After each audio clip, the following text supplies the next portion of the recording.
Also, there is a very interesting situation in which the astronomical phenomena of the Earth, seen from different points, differs. And yet, the symbolism which is developed by these different people is the same and has not been deflected by these historical, astronomical, sidereal differences. So we have to go even deeper than this to find the answer.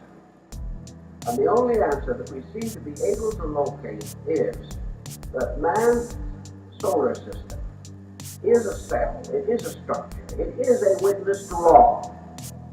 That the ancient analogies of the Hermetic doctrine were basically correct. That man can understand the solar system because he is one. And that the solar system can be experienced by human consciousness because man's consciousness is a miniature of it.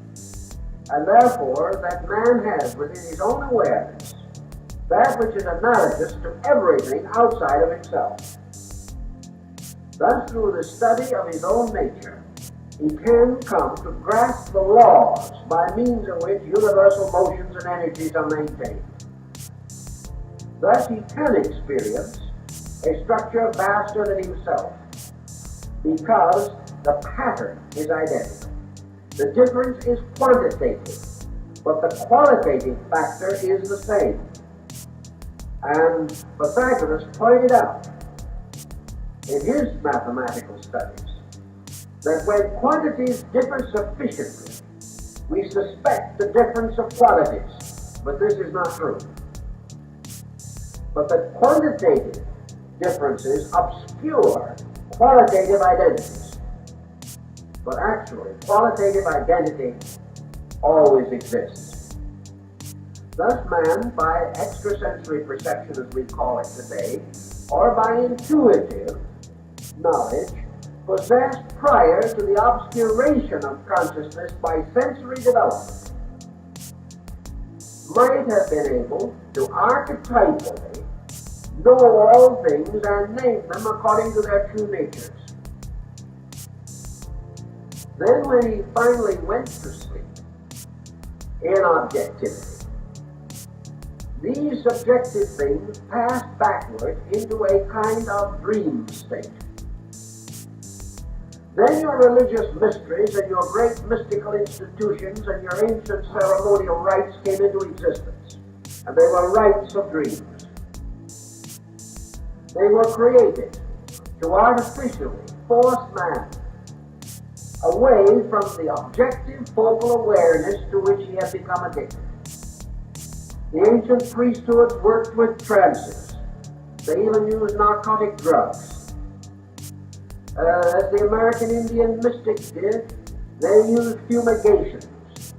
And a very common device among ancient people, fasting, by means of which the sugar content in the brain was reduced, causing the tendency to psychic phenomena.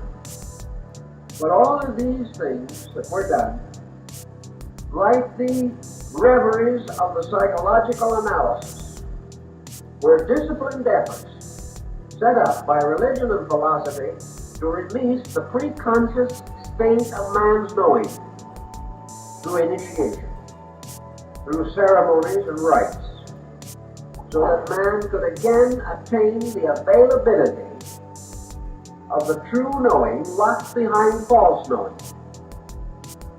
If such could be conceived to be the case, I think we would then understand the archetypal system and recognize that our so-called astrotheology is simply a shorthand system, a system of symbols, by means of which the individual, by using symbols for ideas, can mathematically and geometrically restore the basic formulas of existence. And he has warmed these formulas beyond mathematics by bestowing upon them not only number, but moral, emotional, mental, and ethical dimension.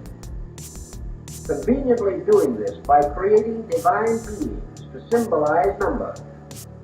These beings are gods in the Greek and other pantheons. the great orders of divinities of ancient worship, which are actually symbols of living mathematical focal points, endowed with the qualities of those points as well as the quantity or mathematical distribution of pattern, on the basis that the ancients maintained, namely that every mathematical formula was also a moral structure, a living thing, not merely a dead pattern. All this type of thinking might give us a clue to the archetypal astronomy and how it has affected our religions and why it cannot apparently be removed from religion, and how religion has continued to build on it even though it has ignored it, and continues to preserve it even though it might preach against it.